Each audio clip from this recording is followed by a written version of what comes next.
اشہد ان لا آسان درس قرآن مفتی طارق مسعود کے ساتھ۔ الحمد للہ نحمدہ ونصلی علی رسولہ الکریم۔ آج انشاءاللہ 21واں اور 22واں پارہ، اس کی کچھ منتخب آیات ان پہ درس دوں گا۔ اللہ تعالیٰ صحیح طرح سے کہنے کی، سننے کی، سمجھنے کی اور عمل کی توفیق عطا فرمائے۔ آواز آ رہی ہے سب کو صاف؟ 21واں پارہ جو شروع ہوتا ہے، اتلو ما اوحی الیک من الکتاب واقم الصلاۃ ان الصلاۃ تنہی عن الفحشاء والمنکر۔ اے نبی، آپ پر جو قرآن نازل ہو رہا ہے وہ آپ ان کو پڑھ کے سنائیے اور نماز قائم کریں۔ نماز بے حیائی اور برے کاموں سے روکتی ہے۔ جب میں بیان کرتا ہوں نا تو میں لوگوں سے کہتا ہوں سمٹ کے بیٹھیں، تو آج میں کہہ رہا ہوں کہ سمٹ کے نہ بیٹھیں، ٹھیک ہے نا؟ احتیاط کریں، ذرا فاصلے سے بیٹھیں، چپک کے نہ بیٹھیں، تھوڑا سائڈ پہ فاصلہ رکھیں، تختی لگا لیں، پیچھے فاصلہ رکھیں۔ یہ بھی لکھوا لیں، تپڑ ہے تو پاس کر ورنہ صحیح ہے نا؟ بسوں میں لکھا ہوتا ہے۔ اللہ نے فرمایا نماز بے حیائی اور بری باتوں سے روکتی ہے۔ تو نماز کی یہ خاصیت ہے کہ جب انسان استقامت کے ساتھ نماز پڑھتا ہے تو بے حیائی سے اس کو آہستہ آہستہ نفرت ہوتی ہے۔ بعض لوگ کہتے ہیں فلاں تو بڑا نمازی پھر بھی بہت بڑا بے حیا، تو سمجھ لیں کہ اگر نمازی نہ ہوتا تو اس سے بھی بڑا بے حیا ہوتا۔ اس میں تھوڑی بہت اگر حیا ہے تو کس وجہ سے ہے؟ نماز کی وجہ سے۔ ویسے بھی نمازی آدمی کو سارا دن پاک رہنا پڑتا ہے اور بے حیا آدمی پاک رہتا نہیں ہے۔ اللہ نے فرمایا کہ یہ جو آپ قرآن ان کو پڑھ کے سناتے ہیں، اس کی ایک برحق ہونے کی بہت بڑی دلیل یہ بھی ہے، ما تخطہ بیمینک، آپ کے ہاتھ نے کبھی کچھ لکھا نہیں۔ کوئی رائٹر نہ ہو اور ایسی بہترین کتاب پیش کر دے ایک دم، تو یہ اس کی علامت ہے کہ یہ اس کی اپنی لکھی ہوئی کتاب نہیں ہے۔ کتاب لکھنا آسان کام ہے؟ بہت مشکل کام ہے۔ اور ایسی کتاب جو لوگوں کے دلوں کو ہلا دے۔ اب ایک انڈیا میں ایک لڑکی مسلمان ہوئی نا، ری ایکشن کرتی تھی، تو سورہ رحمان سنی اس نے، اس پہ اثر ہوا اور اسلام قبول کر لیا۔ اس کی ویڈیو بھی آئی ہوئی ہے، وائرل ہوئی ہوئی ہے۔ مولانا طارق جمیل صاحب نے اس سے بات بھی کی۔ اس پہ بہت سے لوگوں کا اعتراض بھی ہوا کہ مولانا طارق جمیل صاحب ایک لڑکی سے بات کیوں کر رہے ہیں؟ تو صحیح ہے نا؟ تو لڑکی کو تبلیغ کرنے کے لیے کس کو بھیجیں آپ بتاؤ؟ بتاؤ بھائی، وہ بہن بیٹی بنا کے بیچارے اس سے بات کر رہے ہیں، نظر بہت ہی حیا کے ساتھ۔ تو اتنا زیادہ دین کو مشکل نہیں بنانا چاہیے۔ میں نے بتایا نا بھی، وہ ایک ماسی ہمارے گھر آئی، کام کرتی ہے، تو ہم اس کو زکوٰۃ وغیرہ بھی دے دیتے ہیں، کچھ تعاون کر دیتے ہیں اس کے ساتھ، غریب ہے بیچاری۔ تو میرے گھر والوں سے کہہ رہی تھی، یہ مفتی صاحب دیکھو تعاون کر دیتے ہیں، فلاں مولانا صاحب ہیں، ان کے تو گھر کے میں قریب رہتی ہوں، ان کو میری غربت کی حالت کا علم ہے۔ میں ان سے گئی زکوٰۃ مانگنے تو انہوں نے منہ یوں کر لیا، میں قریب جا کے بات کر رہی ہوں تو منہ یوں کر لیا اور کہنے لگے کہ نامحرم کو دیکھنا حرام ہے۔ وہ بیچاری بوڑھی ماسی، تو یوں کر کے بات کر رہے ہیں۔ پھر میں نے جب زیادہ بات کی، میرے گھریلو حالات جا کے دیکھیں، انہوں نے پھر چپ کرا دیا کہ نامحرم کی آواز کا بھی پردہ ہے۔ یقیناً پردہ ہے نامحرم کی آواز کا۔ کوئی جوان لڑکی بات کر رہی ہو، اس کی آواز سے آپ دلچسپی نہیں لے سکتے، کہہ کے لگا کے فری ہونا اس سے جائز نہیں ہے۔ لیکن اس بیچاری پر ایک ماسی کو قیاس کرنا، اور وہ بھی کسی ضرورت سے آئی ہے، اور ویسے بھی اس بیچاری کو دیکھنے سے کیا بد نظری ہوگی، یہاں دیکھنے کے لیے پتہ نہیں لوگ کیا کیا دیکھ رہے ہیں، اللہ کی پناہ۔ تو مجھے بڑی ہنسی آئی اس ماسی کے انداز پر، کہنے لگی میں جب وہاں گئی تو وہ یوں منہ کر لیا کہ نامحرم کو دیکھنا۔ وہ جو بیچاری گھروں میں ہوتی ہیں نا، تو فتنے، بات یہ ہے کہ نامحرم کو دیکھنا، کوئی ضرورت ہو اور فتنے سے انسان محفوظ ہو تو پھر کوئی حرج نہیں ہے۔ نبی صلی اللہ علیہ وسلم کی مجلس میں اگر کوئی خاتون آئی کبھی کوئی بات کرنے کے لیے، تو آپ نے یوں تھوڑی کر لیا کہ نامحرم کو دیکھنا حرام ہے، بات نہیں کرو مجھ سے، چلو یہاں سے، بھاگو یہاں سے۔ بات کی آپ صلی اللہ علیہ وسلم نے۔ ہاں یہ کہ اس میں علماء اس لیے احتیاط کا حکم دیتے ہیں کہ یہاں تک لوگ قناعت نہیں کرتے، وہ بہت زیادہ فری ہو جاتے ہیں، اور پھر جناب وہ گپیں بھی لگ رہی ہیں اور ہاں ہاں ہو بھی چل رہا ہے، جیسے آج کل مارکیٹ میں چل رہا ہے, آپ کی کلیگ ہے, آپ کے ساتھ جاب کرتی ہے, ٹھیک ٹھاک فری ہو رہے ہیں, جب بھی جا رہے ہیں اس کو, ایک خاتون یہاں جاب کرتی تھی تو وہ لانڈھی ان کا کہیں آفس تھا, ناظم آباد سے لانڈھی کتنا دور ہے, تو انہوں نے بتایا کہ میں جب بھی جا رہی ہوتی نا 15-20 آدمی آ رہے ہوتے ہیں کہ لفٹ آپ ہمارے ساتھ چلیں. ٹھیک ہے نا, آپ کس کے ساتھ چلیں؟ تو یہ نیتیں خراب ہوتی ہیں, لیبل خدمت کا لگا ہے اور نیتیں خراب ہیں. کیونکہ بھائی اگر اتنا ہی شوق ہے تو اور بھی تو 8-10 بوڑھے آپ کو نظر آئے ہوں گے نا راستے میں, بیچارے پیدل جا رہے ہوں گے, ان کو تو کبھی کسی نے نہیں کہا کہ انکل آپ ہمارے ساتھ چلیں. تو انٹیوں کے پیچھے لفٹ دینے کے لیے پڑے رہتے ہیں.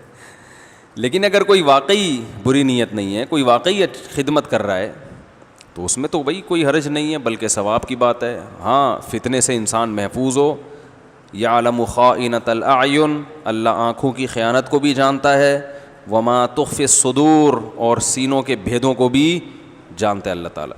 تو ان مولانا صاحب کا بہرحال تقویٰ ہے کہ وہ احتیاط کر رہے ہیں, لیکن اتنا زیادہ جب آپ دین کو بھیانک بنا دیں گے, وہ تو چلیں اپنی لحاظ سے جو کر رہے ہیں وہ تقوی کی بیس پہ ہی کر رہے ہیں, اللہ ان کو اس کا اجر دے گا, لیکن اتنا جب بنا دیں گے تو لوگ دین پہ آئیں گے نہیں پھر.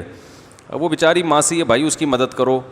ایک دفعہ بائک پہ جاتے ہوئے خاتون نیچے گر گئیں, لڑکی تھی, تو ہمارے دوست احباب کچھ کھڑے ہوئے تھے, انہوں نے جا کے مجھے آ کے بتایا انہوں نے, وہ بیچاری چیخیں مار رہی ہے, ایکسیڈنٹ ہوا ہے, تو اس کو اٹھانا ہے نا, تو انہوں نے کہیں اٹھا دیا, مدد کی اٹھانے میں, اور کہیں بھی ایمبولینس میں ڈالا یا کیا کیا. اب آ کے کہہ رہے ہیں کہ میں نے کسی کو بتایا, کسی مولانا صاحب کو, تو انہوں نے کہا نامحرم کو آپ نے ہاتھ کیوں لگایا. تو میں نے کہا وہ بیچاری کو وہاں تڑپنے دیں, پتہ چلا کوئی دوسرا ٹرک آ کے نامحرم کو کچلتا ہوا چلا جائے, روڈ پہ اس کو تڑپنے دیں, تو نامحرم کو کچلنے کا گناہ نہیں ہوگا. تو ایسی ضرورت میں میرے بھائی احتیاط کے ساتھ اپنی بہن سمجھ کے اس کو اس کی مدد کرنی چاہیے. تو بہرحال میں یہ آیتیں کیا کہاں سے کہاں بات چلی جاتی ہے.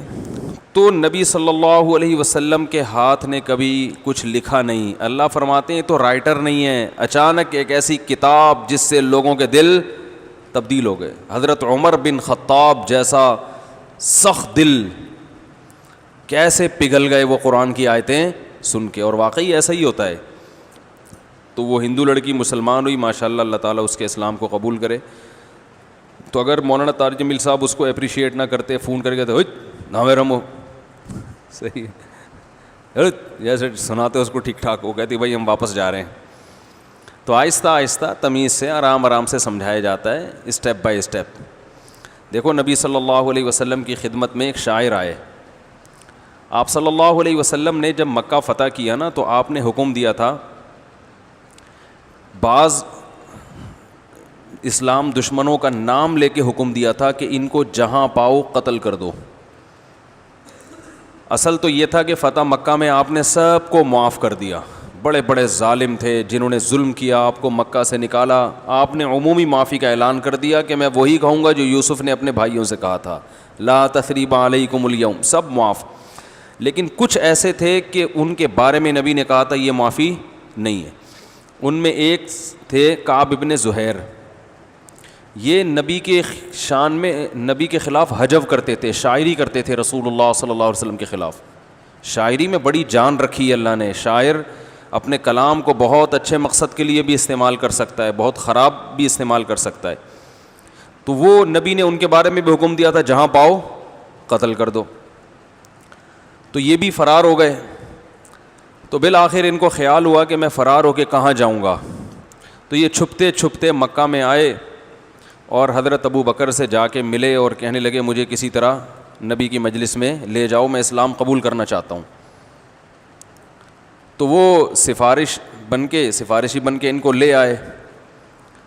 اب ان کو پتہ تھا کہ میں نے ہمیشہ نبی کی شان میں شاعری کے ذریعے گستاخی کی ہے, تو اب اس کی تلافی ایسے ہی ہو سکتی ہے کہ میں نبی کی شان میں اشعار کہوں.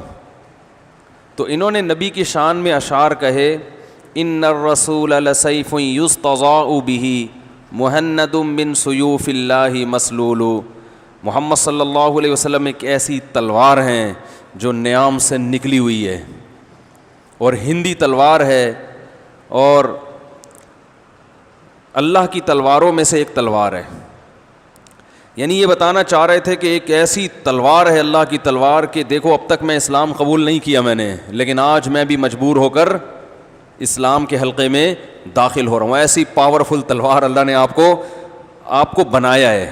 یہ بڑی عظمت تھی اسلام کی کہ بھائی ساری زندگی ہم مقابلہ کرتے رہے مگر آج ہم نے بھی ہتھیار ڈال دیں. تو آپ ایسی اللہ کی تلواروں میں سے ایک تلوار ہیں. نبی کے دونوں پہلو ہیں. ایک آپ کے اخلاق کریمہ ہیں کہ کبھی چیختے چلاتے نہیں تھے، بازاروں میں شور و شغب نہیں تھا، ایسے پیارے اخلاق. لیکن ایک طرف آپ کا پہلو کیا ہے، آپ ایک جنگ کے کمانڈر بھی ہیں، لڑائیاں لڑی ہیں آپ نے.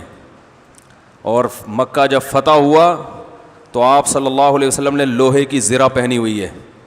آج یا تو اتنے میٹھے بنتے ہیں کہ دل کرتا ہے کہ اس کو چائے میں ڈبو کے کھا جاؤ. اتنے میٹھے، اتنے نرم ملائم. سخت بنتے ہیں تو اتنے کہ دل چاہتا ہے اس کو تھوک دو.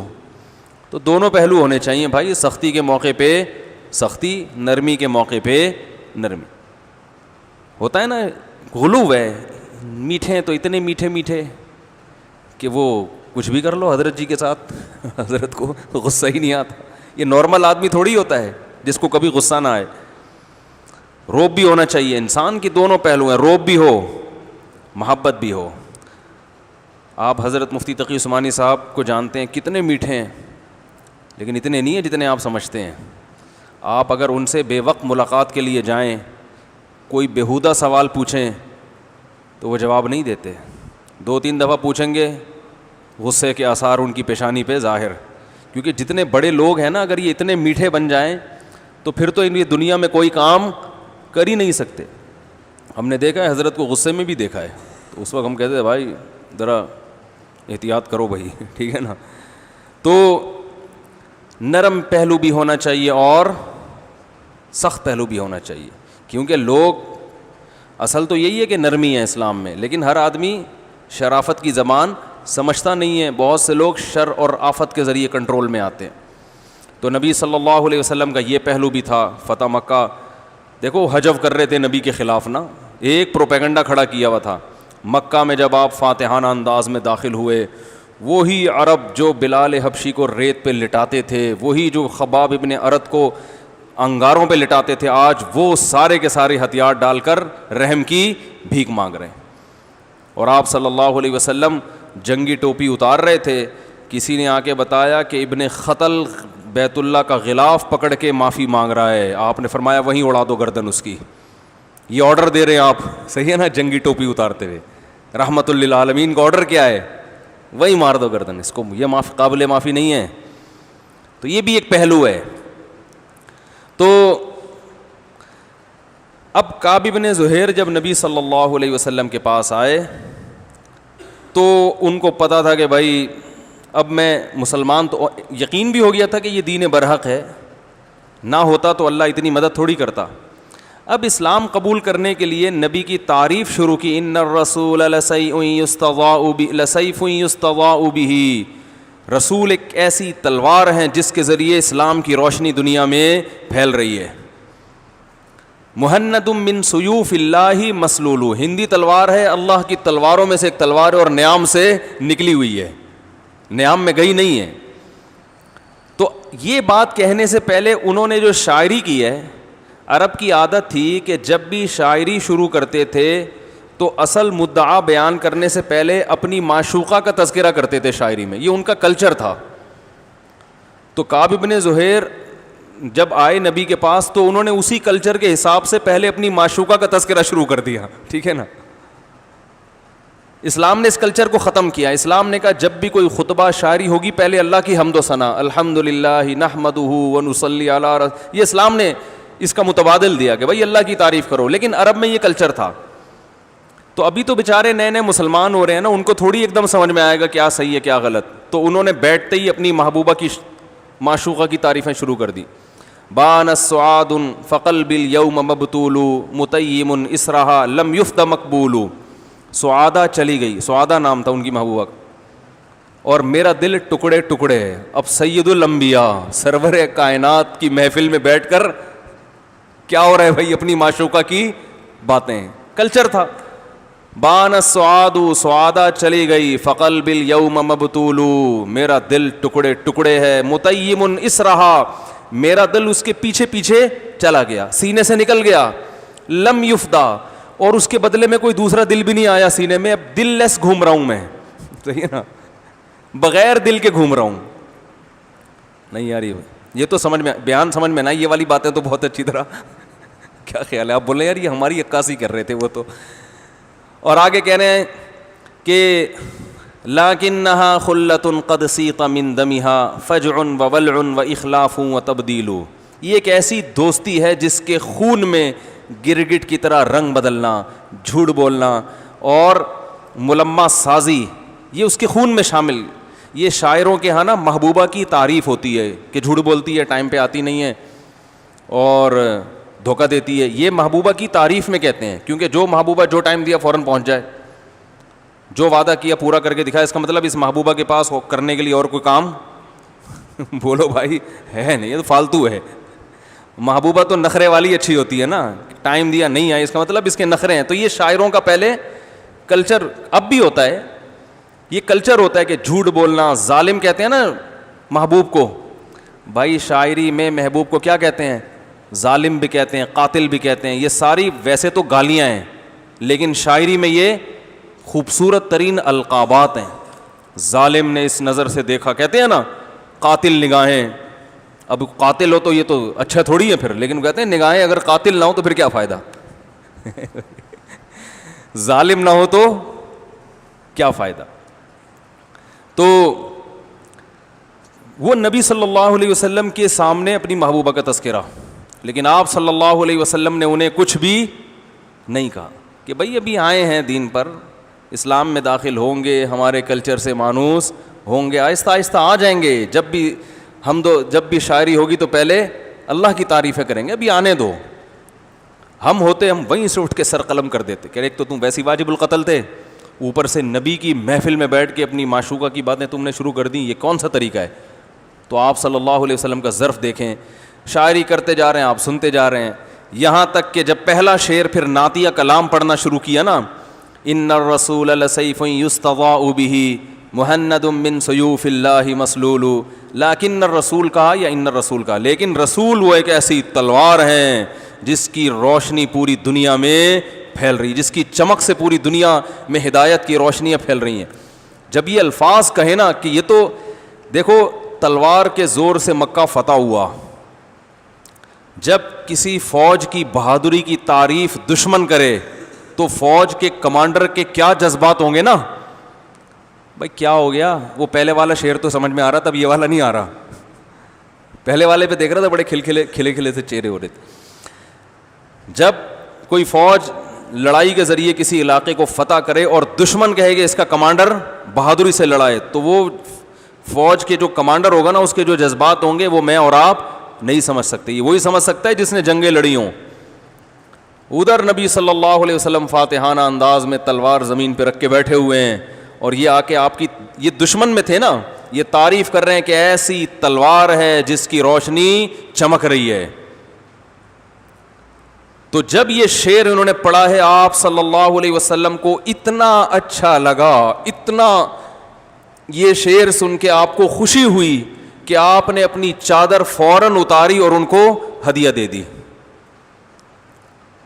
اور اس زمانے میں ایک لنگی اور ایک چادر ہوا کرتی تھی. ہمارے فرماتے تھے غالب یہ ہے کہ اس کے علاوہ, لنگی کے علاوہ آپ کے جسم پہ اور کوئی چادر نہیں تھی. اتنے خوش ہوئے نا یہ شعر سن کے کہ وہ چادر اتار کے آپ صلی اللہ علیہ وسلم نے کہا قتل کا آرڈر کہ بھئی سب کو قتل, جو خاص لوگ ہیں ان سب کو قتل کرو, ان کے قتل کا آرڈر ہے. لیکن آپ صلی اللہ علیہ وسلم یہ شعر سن کے اتنا خوش ہوئے کہ اپنی چادر اتار کے آپ نے ان کو دے دی, گفٹ دے دی ان کو. نبی کی چادر کی ان کی نظر میں کھربوں روپے کی ویلیو تھی. آج کوئی کرکٹر اپنا بلہ بیچ رہا ہوتا ہے, کروڑوں روپے لگ جاتے ہیں اس کے. تو دیکھو اس زمانے میں نبی کی صحابہ تو محفوظ رکھتے تھے نبی کے بال, نبی کی چادریں. جو آج کل منہ مبارک دکھائے جا رہے ہیں یہ وہ نہیں ہیں. کہیں آپ کے اچھا ہمیں بھی دبئی میں سنا ایک جگہ دکھائے جا رہے تھے, یہ وہ نہیں ہے. لیکن صحابہ بڑے اہتمام سے رکھتے تھے. تو بتانا میرا مقصد یہ تھا کہ بھائی ایک نیا دین پر آیا ہے, نئے مسلمان ہوئے ہیں, تو تھوڑا سا ظرف ایک دم ہم کیا کرتے ہیں, فتوے لگانا شروع کر دیتے ہیں. تو اس سے تو دین میں داخلہ کیا ہو جائے گا, بولو نا بھائی, بند ہو جائے گا, ٹھیک ہے نا. جنید جمشید بیچارہ گلوکار تھا, توبہ کر کے ادھر آ گیا, گلوکاری میں اتنا پریشان نہیں ہوا جتنا دین پہ آنے کے بعد پریشان ہوا. ایک ایک لفظ اس کا پکڑا جاتا, ایک ایک لفظ کو جو ہے وہ دائیں بائیں لگا کے پتہ نہیں کیا سے کیا بنا دیتے ہیں.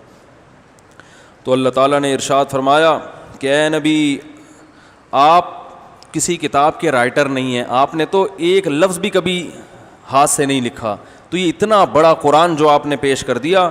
اذا لارتاب المبطلون, اگر آپ پہلے سے مصنف ہوتے, کوئی رائٹر ہوتے تو ان کو شک کرنے کی گنجائش ہوتی. آپ نے تو کبھی کوئی کتاب لکھی نہیں, لکھنا پڑھنا نہیں جانتے, الف اور با کا فرق نہیں جانتے, تو آپ کے ذریعے سے ایسی کتاب پیش کر دینا جس سے لوگوں کے دل ہل جائیں, یہ اس کی علامت ہے کہ یہ آپ کا کلام نہیں ہے بلکہ یہ اللہ کا کلام ہے. اللہ اکبر. اسی صورت میں اللہ تعالیٰ نے اپنی نشانیاں بیان کی. وَمِنْ آیَاتِهِ أَنْ خَلَقَكُم مِّن تُرَابٍ, اسی کی نشانیاں ہیں کہ اس نے تمہیں مٹی سے بنایا. ثُمَّ إِذَا أَنْتُمْ بَشَرٌ تَنْتَشِرُونَ, انسان بن کے زمین میں پھیلتے ہو, دوڑتے چلتے پھرتے ہو. مٹی کے بنے ہوئے پتلے ہیں جو زمین میں دوڑ رہے ہیں. ایک روبوٹ کتنی پیچیدہ مشین ہے, کوئی یہ کہہ سکتا ہے کہ یہ خود سے بنائے؟ تو انسان زیادہ پیچیدہ یا روبوٹ؟ بولنا پڑے گا بھائی. تو انسان خود سے کیسے بن سکتا ہے؟ میں نے بتایا تھا نا, میں ایک صاحب کے ساتھ جا رہا تھا, وہ یہیں کی یونیورسٹی میں پڑھتے ہیں, تو انہوں نے کہا یونیورسٹی میں ہمارے ایک پروفیسر ایتھیسٹ ہیں, ملحد ہیں, دلیل دے رہے تھے معاذ اللہ کے وجود نہ ہونے کی دلیل دے رہے تھے. کہہ رہے ہیں کہ وہ دلیل دے رہے تھے, دیکھو گاڑی میں ایکسیلیٹر جب لگاؤ گے تو گاڑی چلے گی, بریک لگاؤ گے تو بریک لگے گی, تو یہاں کوئی کام اللہ نہیں کر رہا, سارے کام خود ہی کرنے پڑتے ہیں. کبھی اللہ سے بولو گاڑی چلا دے تو نہیں چلے گی, اللہ سے بولو بریک لگا دے تو نہیں لگے گی. تو سب کام اسباب سے ہو رہے ہیں یہاں پہ, معاذ اللہ نہیں ہے, سب کام کس سے ہو رہے ہیں؟ اسباب سے. گاڑی کا ایکسیلیٹر دباؤ گے تو چلے گی, بریک لگاؤ گے تو لگے گی. میں نے کہا یہی بہت بڑی دلیل ہے کہ اللہ کے وجود کی. گاڑی جب چلنے میں ایکسیلیٹر کی محتاج ہے, بریک جب تک بریک لگاؤ گے نہیں لگے گی, تو یہ گاڑی خود سے بن کیسے گئی؟ کوئی بنانے والا ہوگا تو بنے گی, بغیر بنانے والے کے نہیں بنے گی. اور جب یہ گاڑی بنانے والے کے بغیر نہیں بن سکتی, تو اتنی بڑی کائنات جس میں گاڑیاں بھی ہیں, ٹرینیں بھی ہیں, جہاز بھی ہیں, دریا بھی ہیں, بارش کا نظام بھی ہے, یہ پوری کائنات, اور انسان جو گاڑی سے زیادہ پیچیدہ مشین ہے. جاپان کے سائنسدانوں نے گاڑیاں بنا دی, اب تک انسان نہیں بنا سکے. تو جو گاڑی بنانے والا انسان ہے وہ خود سے کیسے بن گیا؟ اسے بھی تو کسی نے بنایا ہوگا. کمال کی بات ہے, گاڑی نہیں چلے گی جب تک ایکسیلیٹر پہ پاؤں نہیں رکھیں گے. اور انسان یعنی گاڑی ایک کنڈیشن سے دوسری کنڈیشن میں چینج ہونے کے لیے سبب کی محتاج ہے, بننے میں سبب کی محتاج نہیں ہوگی کیا؟ ارے بھائی, کسی چیز کو ایک حالت سے دوسری حالت میں کنورٹ کرنا کنورٹر کے بغیر ممکن نہیں ہے, اس کو پیدا کرنا کریٹر کے بغیر کیسے ممکن ہو گیا؟ غصہ آنے لگتا ہے, میرا دل چاہتا ہے میں اٹھا کے یہاں سے ٹھکائی لگاؤں. تو کریٹر کے بغیر اس کو کریٹ کرنا کیسے ممکن ہو گیا؟ تو جب گاڑی کا ممکن نہیں ہے تو اس پوری کائنات ہو, بلکہ یہ انسان, اس کا کیسے ممکن ہو گیا جو گاڑی بنانے والا ہے؟ تبھی تو اللہ نے گاڑی کے بارے میں نہیں پوچھا کہ خود سے بنی ہے تم نے بنایا, اللہ کو پتہ ہے تو تم نے بنائی ہے. ہمارے بارے میں اللہ نے پوچھا خود سے بنے ہو یا تم نے خود اپنے آپ کو بنایا ہے. یقیناً ہم نے اپنے آپ کو نہیں بنایا. تو بنی ہوئی چیزوں کو دیکھ کر ہم یہ تو کہہ رہے ہیں کہ کوئی بنانے والا ہے, اپنے آپ کو دیکھ کر نہیں کہہ رہے کہ ہمیں بھی کوئی بنانے والا ہے. ہم کہہ رہے ہیں خود سے اتفاق سے بندر سے وجود میں آ گئے ہم. تو یہ پاگل ہے, کمبخت, ان کی باتوں میں نہ آیا کرو ایتھیسٹ. یہ جتنے دلائل دے رہے ہیں نا, یہ سارے دلائل ان کے خلاف جا رہے ہیں. سمجھ میں نہیں آ رہی بات, میرا خیال ہے یہ سارے دلائل ان کے خلاف جا رہے ہیں. ان کی جب عقل ماری جاتی ہے نا, جیسے پتھروں کے بنے ہوئے بت کے سامنے انسان جھکتا ہے تو عقل ماری جاتی ہے, کیا ہو گیا بھائی آپ سمجھاؤ, سمجھ میں نہیں آئے گا. تو ایسے ہی جو خدا کے منکر ہیں اوپر سے کیا ہیں, خالی ہیں دماغ, روبوٹ کے. میں نے ایک ایتھیسٹ سے بولا مجھے ایک بات بتا بھائی, تو یہ جو تصویر اگر میں یہاں بناؤں ایک انسان کی, بے جان آنکھ, بے جان ناک, بے جان زبان, بے جان دانت, بے جان کان, چہرے کی تصویر بنا دو, کوئی آپ سے آ کے پوچھے یہ خود سے بنی ہے؟ ایک سائنسدان نے دعویٰ کیا ہے کہ یہ کروڑوں سال رنگ کے ڈبے مکس ہو کے یہ تصویر خوبصورت سی بن گئی, تو آپ مانو گے؟ وہ کہے گا کبھی نہیں. میں نے کہا یہ تصویر جو بے جان ہے خود سے نہیں بن سکتی, جبکہ ایسی آنکھ جو دیکھتی بھی ہو, ایسی ناک جو سونگتی بھی ہو, ایسے کان جو سنتے ہوں, ایسی زبان جو چکھتی اور بولتی ہو, ایسے بال جو گرو کرتے ہوں, اور ایسی بھویں جو گرو کرتی ہوں اور ایسے ہونٹ جو بولنے کا ذریعہ بنتے ہوں اور خوبصورتی پیدا کرتے ہوں, اور پھر اس میں اس چہرے میں ہاتھ بھی, ٹانگیں بھی, پاؤں بھی, دل بھی, دماغ بھی, جگر بھی, اور یہ سارے پرزے ایڈجسٹ ہو کے اپنا اپنا کام کر رہے ہوں. یہ خود بخود کیسے بن گیا؟ اور ڈارون نے یہ تو کبھی دعویٰ نہیں کیا کہ یہ بے جان بت خود سے وجود میں آیا ہے. وہ کہے گا یہ انڈیا والوں نے بنایا ہے. تھائی لینڈ میں جو بتوں کی ایک ہول سیل مارکیٹ ہے, 4 بتوں پہ 5واں فری. میں گیا تھا وہاں پہ, وہاں بھگوان جو ہے نا, تھائی لینڈ میں بھگوانوں کی ایک بڑی مارکیٹ میں نے دیکھی. اس میں فائدہ یہ تھا کہ 4 بھگوان پہ 1 فری, ٹھیک ہے نا. تو وہ جو بھگوان تھے نا, وہ بھگوان, اچھا 4 بھگوان پہ 1 فری, اور کچھ خصوصی پیکج کے تحت وہ ریٹ ان کے نیچے بھی ہوتے تھے. وہ بھگوان جو آپ کی بگڑی بنائیں گے, 4 خریدنے پر 1, بولتے کیوں نہیں بھائی, فری, ٹھیک ہے نا. تو ایک خبر دے رہا ہوں میں.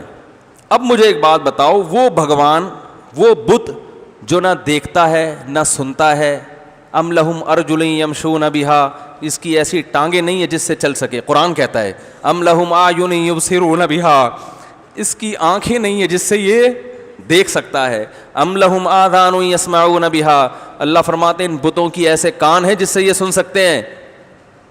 کچھ بھی نہیں ہے بیچاروں کا. اس بت کے بارے میں آج تک کسی سائنٹسٹ نے دعویٰ نہیں کیا کہ کروڑوں سال میں بھی اس ڈیزائن کا بت خود وجود میں آ سکتا ہے, بے جان بت. تو یہ جو چلتا پھرتا جاندار بت ہے, جو بولتا ہے کانفیڈنس کے ساتھ, دیکھتا ہے, سنتا ہے, چلتا ہے, اور روبوٹ بناتا ہے, روبوٹ جیسی مشینیں, اور لوہے کو پگھلا کے ہوائی جہاز بنا کے اڑا لیتا ہے, صحیح ہے نا. اتنا ذہین دماغ والا بت ڈارون کہتا ہے اتفاق سے وجود میں آ گیا.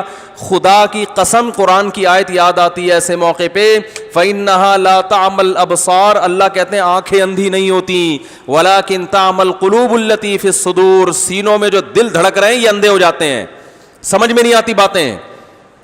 تو خدا نے ایمان دیا ہے, اللہ پہ وجود کا یقین ہے, اس پر اللہ کا شکر ادا کرو, اور ان کمبختوں کی باتیں نہ سنا کرو. لوگ سنتے ہیں آج کل ایتھیسٹ کو, کہنے دلائل سب کے سننے چاہیے, کوئی طاقت نہیں ان کے دلائل میں, لیکن ان کے دلائل آپ کے دل میں وسوسہ پیدا کر دیں گے. وسوسہ کیا ہوتا ہے کہ انسان جب ایک چیز کو بار بار سنتا ہے نا, کتنی ہی یقینی ہو, لیکن شیطان کو اس کے بارے میں وساوس پیدا کرنے کا موقع مل جاتا ہے. آپ کی عبادتوں سے اطمینان ختم. اللہ کے وجود کے دلائل اللہ نے اتنے قائم کر دیے ہیں, اور جتنے مادی, جو مادہ پرست لوگ ہیں نا, جو مادے پہ ریسرچ کرتے ہیں, تو اللہ نے تو قرآن میں اپنے وجود کے دلائل مادی چیزوں سے دیے ہیں. تو جتنا مادے پہ ریسرچ کریں گے اللہ کے وجود کا اور یقین ہوتا چلا جائے گا. لیکن ریسرچ کے لیے بصیرت کی آنکھیں کھلی ہونی چاہیے. خواہشات کی آنکھیں اگر کھلی ہوں گی تو یہی چیز آپ کو اللہ سے غافل کر دے گی. نہیں یاری بات میرا خیال ہے سمجھ میں. ابھی میرا چونکہ ٹاپک نہیں ہے, اس پر میں پھر بعد میں بات کروں گا کسی میں, پورا یہ ہمارے جو ہے نا پارا رہ جائے گا. تو اللہ نے فرمایا اسی کی نشانیوں میں سے ہے جس نے تمہیں مٹی سے بنایا, پھر تم انسان بن کے زمین میں پھیل جاتے ہو. خلق لکم من انفسکم ازواجا, اسی کی نشانیوں میں سے ہے اس نے تمہارے لیے جوڑے پیدا کیے, مرد کے لیے عورت اور عورت کے لیے مرد. لتسکنوا الیہا, تاکہ تمہیں ان سے سکون حاصل ہو. تو شادی کا بنیادی مقصد کیا ہے؟ بولو بھائی, سکون. گھر کا بنیادی مقصد کیا ہے؟ سکون. اگر نہیں ہے تو اس کا مطلب کوئی ٹیکنیکل فالٹ معاشرے میں. ابے بولو نا بھائی. روٹی کا بنیادی مقصد کیا ہے؟ پیٹ بھرنا. نہیں بھر رہی تو یہ روٹی کا قصور ہے, میدے میں گڑبڑ ہے. پانی کا بنیادی مقصد کیا ہے؟ پیاس کا بجھنا. اگر پانی پینے سے پیاس نہیں بجھ رہی تو یہ پانی کی ہیڈک نہیں ہے, پانی میں فالٹ نہیں ہے. یہ فالٹ کس کا ہے؟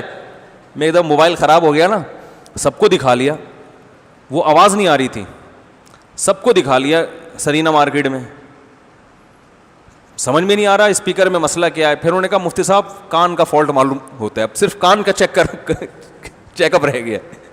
اس کو تو ہم نے ہر طرف سے چیک کر لیا, ٹھیک ہے, اب ذرا ایک دفعہ اپنے کان کا بھی ٹیسٹ کرا لیں. تو بعض دفعہ ایسا ہوتا ہے کہ آپ کا کان ہی ٹھیک کام نہیں کر رہا ہوتا. تو میرا تو ٹھیک تھا, وہ پتہ چلا موبائل میں ہی کوئی فالٹ ہے, ان کو سمجھ میں نہیں آ رہا تھا. روٹی کا کام ہے پیٹ بھرنا, نہیں بھر رہی تو اس کا مطلب ہے میدے میں کوئی فالٹ. بولتے کیوں نہیں یار؟ آپ کو میں بلوا رہا ہوں پھر بھی نہ بولیں تو اس کا مطلب آپ کے گلے میں کوئی فالٹ ہے.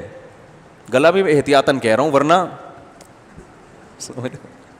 اچھا خیر مذاق کر رہا ہوں, اس کو سیریس نہ لے جائیں آپ. تو اللہ نے بتایا کہ مقصد کیا ہے؟ سکون. سکون نہیں مل رہا، نہ میاں کو مل رہا ہے نہ بیوی کو مل رہا ہے. اس کا مطلب معاشرے میں کوئی فالٹ ہے. وہ فالٹ بڑا کیا ہے؟ ایک دوسرے کے حقوق کا پتہ ہی نہیں ہے، پتہ ہی نہیں. اس پہ میرا کلپ ہے پورے ڈیٹیل سے میں نے بیان کیا، دوبارہ سن لینا. پتہ ہی نہیں ہے عورت کو کہ میرے حقوق کیا ہیں، میں نے کیا حقوق دینے ہیں کیا لینے ہیں. شوہر کو بھی پتہ نہیں میں نے کیا حقوق دینے کیا حقوق لینے ہیں، کہاں تک میری باؤنڈری ہے حقوق کی. بس جو جس کا بس چلتا ہے وہ حقوق گھسیٹنے میں لگا ہوا ہوتا ہے. ٹھیک ہے نا. اور علماء کو بیچ میں ڈالنے کے لیے تیار نہیں ہوتے. جب آپ علماء کو مذہب کو سائڈ پہ لگائیں گے تو مذہب کے علاوہ آپ کو گائیڈنس دنیا میں کہیں بھی نہیں ملے گی، کیونکہ پھر کلچر آپ کو گائیڈ کرے گا. تو کلچر تو الٹی الٹی چیزیں گائیڈ کر رہا ہوتا ہے. کلچر ہندوؤں کا یہ کہتا ہے جہیز کیوں نہیں لائی، تو ساس کا حق ہے کہ بہو کو تانے دے. کلچر تو یہ کہہ رہا ہے نا بھائی. کلچر کہہ رہا ہوتا ہے کہ ہماری یہ پرمپرا ہے، ہماری یہ دستور ہے کہ جب بہو گھر میں آئے گی تو 21 دیور بھی گھر میں ہوں تو سب کے کپڑے وہی استری کرے گی. تو پھڈے تو ہوں گے نا. پھر آج کل کی بہویں وہ 25-30 دیور ہول سیل کے حساب سے، چچا زاد بھائیوں کو بھی دیوروں کی فہرست میں. وہ 18 روٹیاں پکا رہی ہے ایک بہو گھر میں روزانہ. مجھے اطلاع ملی 18 روٹیاں. تو میں نے کہا بھائی یہ اس کو یار یہ کسی باورچی کو تندور سے اٹھا کے لے آؤ بہو بنا کے، وہ زیادہ بہتر ہے. ٹھیک ہے نا. وہ بیچاری 9 عمر لڑکی کی شادی ہو، 18 روٹیاں روزانہ دن میں 3 ٹائم. تو میں نے اس کے میاں کو میں نے بولا ظلم ہے اللہ کے بندے. اس نے کہا میرے ابا کا حکم ہے، اماں کا حکم ہے. میں نے کہا ابا اماں سے بولو، مجھے بول دو بھائی، مجھے نہیں، یعنی وہ ان کو اپنے آپ کو کہ میں بنا لوں گا. یہ تو زیادتی ہو رہی ہے نا. لیکن کلچر ہے کہ بھائی سب کا کھانا بنے گا. تو بعض دفعہ بہو کا کلچر کچھ اور ہوتا ہے، وہ ساس پہ ظلم کر رہی ہوتی ہے. تو کلچر کو ہر جگہ تھوپا ہوا ہے. اور پھر کچھ چیزیں گوروں سے لیتے ہیں. گوروں کا کلچر تو یہ کہ کوئی کسی کی خدمت، بولو بھائی، وہ کہنے پیسے بھی اپنے اپنے ہیں. بیگم اپنا برگر خرید کے خود کھائیں گی، میاں اپنا برگر خرید کے خود کھائیں گے. تو ان کا کلچر یہ ہے. تو کلچر تو صحیح گائیڈ کر ہی نہیں سکتا، وہ تو عجیب عجیب چیزیں سکھا رہا ہوتا ہے. تو آپ کے پاس اسلام کے علاوہ کوئی آپشن ہے ہی نہیں. تو شادی کرنے سے پہلے ایگریمنٹ کیا کرو کہ بھائی اسلام کے مطابق جو حقوق ہیں نا انہی پہ چلیں گے. نہیں تو بتا دو، کیونکہ مجھے پتا ہے پھر پہلے سے لڑائیاں ہوں گی. بتا دوں میں، آپ چل ہی نہیں سکتے، 4 دن نہیں چل سکتے. 20 سال کی گرل فرینڈز ہوں گی نا، دوستیاں ہوں گی، جس دن شادی ہوگی اگلے دن سے پھڈے شروع. سمجھ رہے ہو؟ لوگ کہتے ہیں کہ یار پہلے انڈرسٹینڈنگ ہو جائے، اب دیکھیں اچھی طرح پرکھ لیں. پرکھ لیا سب کچھ جو ہے نا، وہ گپ شپ لگا لی، پورا اندازہ ہو گیا، اس کے بعد شادی کے اگلے دن سے ہی کیا پھڈے. تو اس لیے وہ ہو ہی نہیں سکتا. تو اللہ نے فرمایا لتسکنوا الیہا وجعل بینکم مودۃ ورحمۃ، اور اللہ نے تمہارے درمیان یعنی میاں بیوی کے درمیان بہت زیادہ محبت اور رحمت رکھ دی. مودہ چھوٹی محبت کو نہیں کہتے، بے پناہ محبت. تو اللہ کہہ رہے ہیں میاں بیوی میں تھوڑی محبت نہیں ہوتی، بے پناہ محبت ہوتی ہے. رحمت بھی، رحمت کا مطلب ایک دوسرے کا خیال رکھنے کا جذبہ بھی. یہ کس نے پیدا کیا ہے؟ بولتے کیوں نہیں بھائی؟ اللہ نے کیا ہے. اس لیے کہہ رہے ہیں کمبختو شادیاں کر لیے، جتنے کمارے چھڑے چھاڑ بیٹھے ہیں نا، شادی کرو تو تمہیں محبت بھی ملے گی اور رحمت بھی ملے گی، اور تم بھی اسے محبت دو گے، رحمت دو گے. پھڈے تو تھوڑے بہت تو ہر جگہ چلتے ہیں، وہ تو مسلمانوں میں بھی ہوتے ہیں. اتنے زیادہ جو آج کل قاتلانہ لڑائیاں ہو رہی ہیں نا، یہ ڈینجرس ہے. یہ اس کا مطلب ہے کہ حقوق کا تعین ہی نہیں ہے. تو اللہ نے فرمایا وَمِنْ آیَاتِهِ خلق السماوات والارض، اسی کی نشانیاں ہیں آسمانوں اور زمین کا بنانا. یہ خود سے نہیں بنا. واختلاف السنتکم والوانکم، تمہاری زبانوں اور رنگوں کا اختلاف. اللہ کی حکمت نے تقاضا کیا کہ سب کو ایک جیسا نہ بن. دیکھو کبوتر سب سفید ہی ہوتے ہیں، جو ایک خاص نسل ہے نا کبوتروں کی. بعض جانور ایسے ہیں پوری دنیا میں ایک ہی کلر کے ہوں گے. ایک یہ شہری کبوتروں کی بات کر رہا ہوں. کبوتر سے ہٹ کے اور مثالیں ہمیں ملتی ہیں. کوے کیسے کلر کے ہوتے ہیں؟ کالے. سفید کوا دیکھا کبھی؟ میں نے نہیں دیکھا اب تک. ہو سکتا ہے ہو، لیکن رپورٹ یہی ہے کہ ابھی تک کوے کی حرکتیں ایسی ہیں کہ کالا رنگ ہی سوٹ کرتا ہے اس کے اوپر. ٹھیک ہے نا. تو لیکن انسانوں کی شکلوں میں اور رنگوں میں اللہ نے بہت اختلاف رکھا. یہ بھی اللہ کی حکمت ہے. افریقہ جائیں، میں تو گیا ہوں افریقہ، اندھیرے میں نظر ہی نہیں آئیں گے. لائٹ گئی تو غائب، اتنے بلیک. ادھر جائیں گوروں کے ملک میں، اتنے وائٹ، ایسے سفید کہ روشنی میں نظر نہیں آئیں گے آپ. تو یہ اللہ کی طرف سے. زبانوں میں اختلاف، وہ عجیب بول رہا ہوتا ہے، ایک لفظ سمجھ میں نہیں آ رہا ہوتا کیا بول رہا ہے. تھوڑا سا آگے ابھی دیکھو پاکستان میں ہی دیکھ لو، کراچی سے آپ باہر نکلو گے, حیدرآباد جاؤ گے, سندھی زبان اسٹارٹ, تھوڑا اور آگے جاؤ گے بالکل خالص سندھی, تھوڑا اور آگے جاؤ گے سرائکی کی آثار شروع, تھوڑا اور آگے جاؤ گے خالص سرائکی, پھر تھوڑا اور آگے جاؤ گے پھر پنجابی زبان, اور آگے جاؤ گے پھوٹوہاری زبان, اور آگے جاؤ گے ہند کو, چند کلومیٹر کے فاصلے پر شروع ہو جاتا ہے ہند کو والے یہ والی زبان نہیں سمجھتے, پنجابی سے بالکل الگ ہے. پھر آگے جاؤ گے پشتو, پھر اور آگے جاؤ گے کوہستانی زبان, پھر اور آگے جاؤ گے گلگتی زبان. اتنا, اور ایک دوسرے کا ایک لفظ نہیں سمجھ رہے ہوتے, لیکن ہر آدمی اپنی بات پوری طریقے سے سمجھا رہا ہے. تو یہ اللہ نے اختلاف پیدا کر دیا, اس میں حکمتیں تھیں. اللہ نے فرمایا وَمِنْ آیَاتِهِ مَنَامُكُمْ بِاللَّيْلِ وَالنَّهَارِ, اسی کی نشانیوں میں سے ہے تمہارا دن اور رات میں آرام کرنا.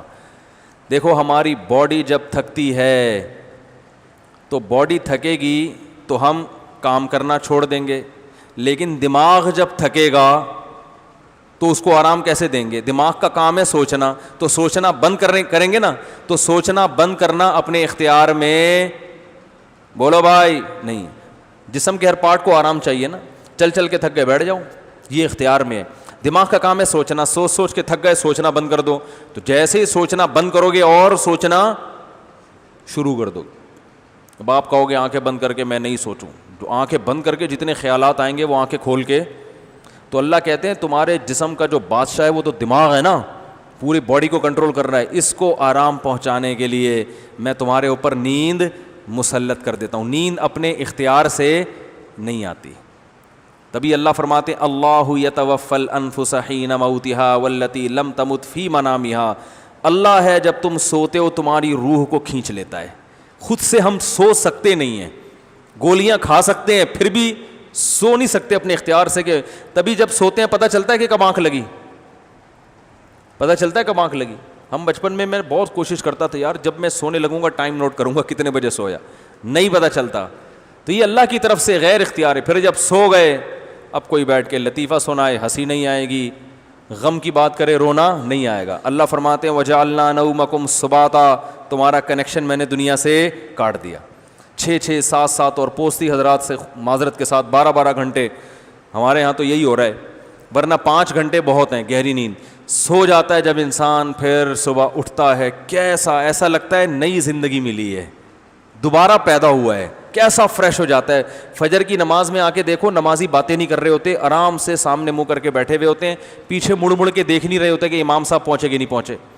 ظہر میں سارے مڑ مڑ کے دیکھ رہے ہوتے ہیں وضو خانے میں. وجہ کیا ہے؟ صبح کو دماغ کیا ہوتا ہے سکون میں, جہاں بٹھا دیا تمیز سے بیٹھ گئے. یہ ہوتا ہے صبح انسان باتیں بھی کم کرتا ہے. فجر میں نا لوگ باتیں نہیں کرتے, کیوں نہیں کرتے؟ دماغ میں سکون ہوتا ہے, خاموش رہنے میں مزہ آ رہا ہوتا ہے. تو یہ سکون جو دماغ کو ملتا ہے یہ نیند کی برکت ہے.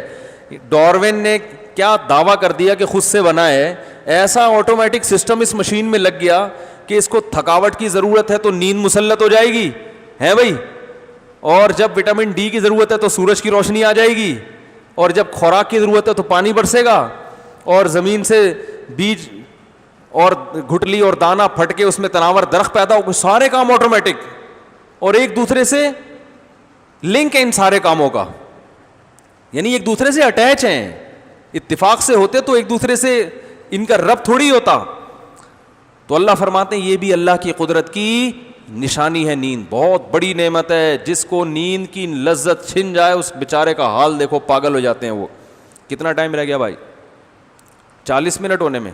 اوئے ہوئے یہ ہمارے پیر صاحب ہیں, ان کی طرف سے پابندی ہے 40 منٹ سے زیادہ باتیں کرنے پر. اور اللہ تعالیٰ نے اس صورت میں بہت ساری احکام ہیں, کیا کریں, یا تو تھوڑے تھوڑے ہر حکم کو بیان کریں پھر ایک بھی پورا نہیں ہوتا نا, تو بعض احکام ڈیٹیل سے بیان کر دیں وہ زیادہ اچھا ہے بنسبت اس کے کہ ایک بھی حکم ڈیٹیل سے بیان نہ ہو. اس کے بعد 22واں پارہ ہے, اس میں 21ویں پارے میں سورہ لقمان بھی ہے, جس میں اللہ تعالیٰ نے لقمان علیہ السلام کو کا بتایا کہ اپنے بیٹے کو انہوں نے نصیحت کی. ان نصیحتوں میں بہت سی تھی. ایک, نماز کو پابندی سے قائم کرو, تو بچوں کو بچپن سے نماز کا عادی بنانا چاہیے. تمیز سے نہ آئیں تو سختی کرنی چاہیے.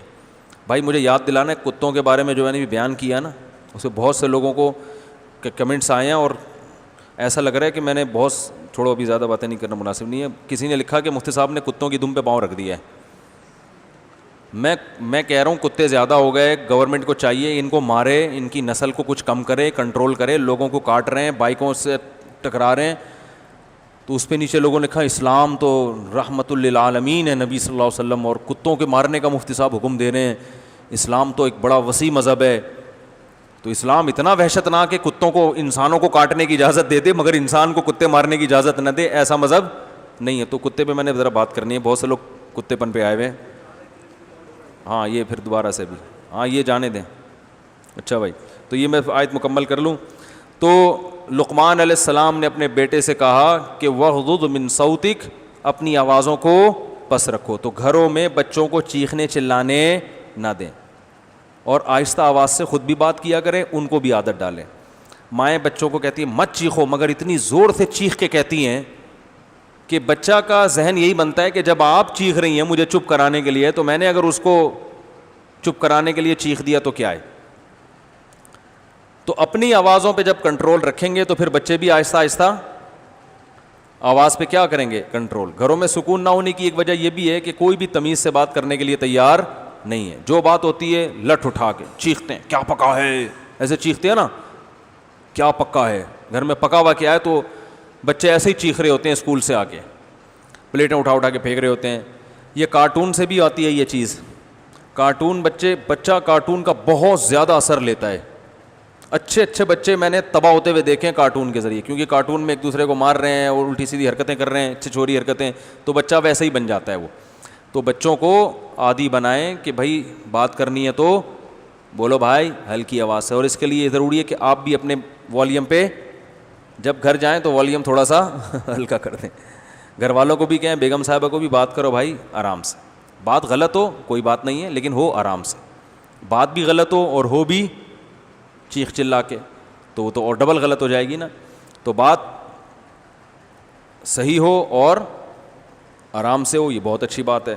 تو اس یہ سورہ لقمان میں ہمیں یہ حکم ملتا ہے. کل انشاءاللہ ہم 23واں پارہ پڑھیں گے.